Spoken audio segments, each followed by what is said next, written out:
Hello! Pag-usapan natin ang isang malaking katanungan mula sa aklat ng pahayag.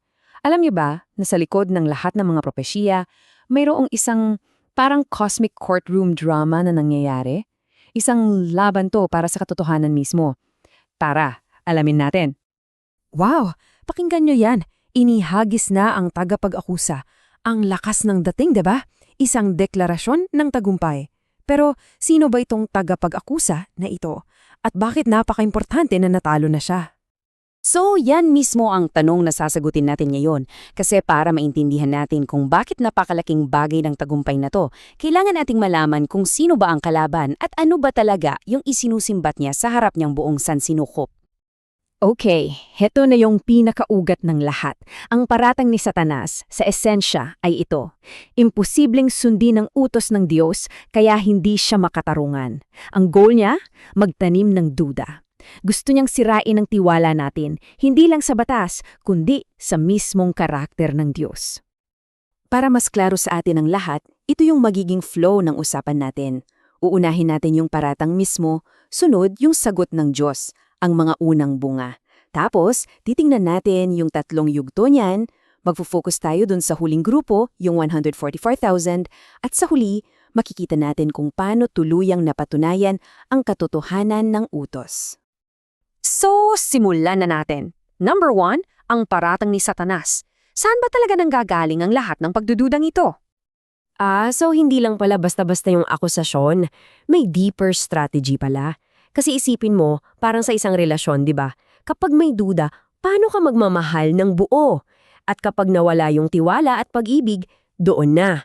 Doon na pumapasok yung kasalanan. Napaka-subtle ng atake. Ngayon, ang tanong, paano sinagot ng Diyos ang mabigat na paratang na to? Hindi sa pamamagitan ng puwersa. Ang ganda ng sagot ng Diyos dito, sa pamamagitan ng isang buhay na patunay, ang mga unang bunga. Okay, linawin natin ha. Pag sinabing unang bunga dito, hindi to literal na prutas o gulay.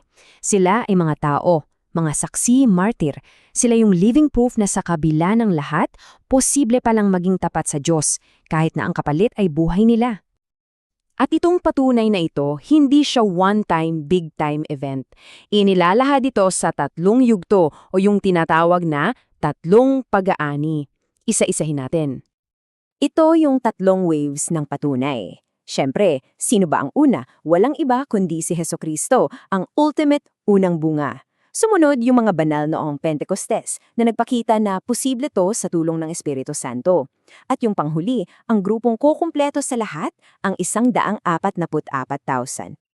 Dito na tayo ngayon mag-focus. Dito sa pangatlo at huling grupo. Ang huling 144,000. Sila raw yung susi para tuluyang mapatunayan ang katarungan ng Diyos. 144,000. Itong numerong to, hindi to random ha.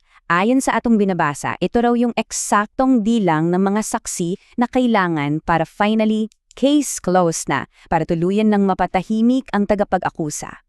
So anong meron sa kanila? Bakit sila espesyal? Well, grabe yung listahan eh.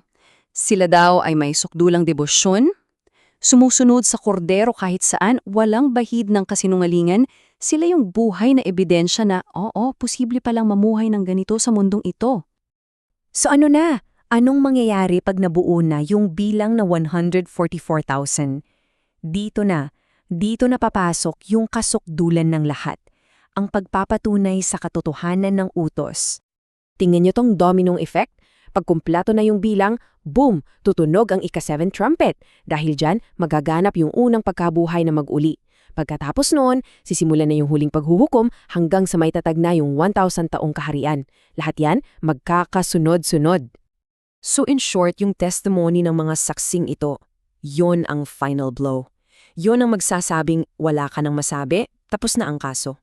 Ang kanilang buhay at kamatayan ang magiging pinal na ebidensya na magpapatahimik sa akusasyon magpakailanman. At pakinggan nyo to napakaganda.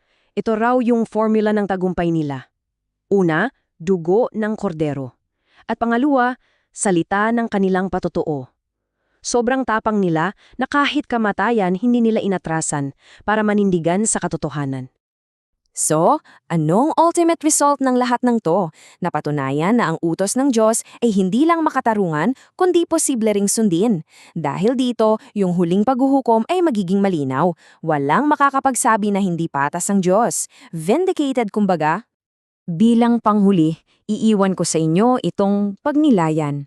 Kung ang buong labanang ito pala sa San Sinukob ay para lang patunayan na ang batas ng Diyos ay batas ng pag-ibig, ano kayang sinasabi nito tungkol sa ugnayan ng pag-ibig at katarungan? Isang bagay na sulit pagnilayan. Salamat sa pagsama ninyo.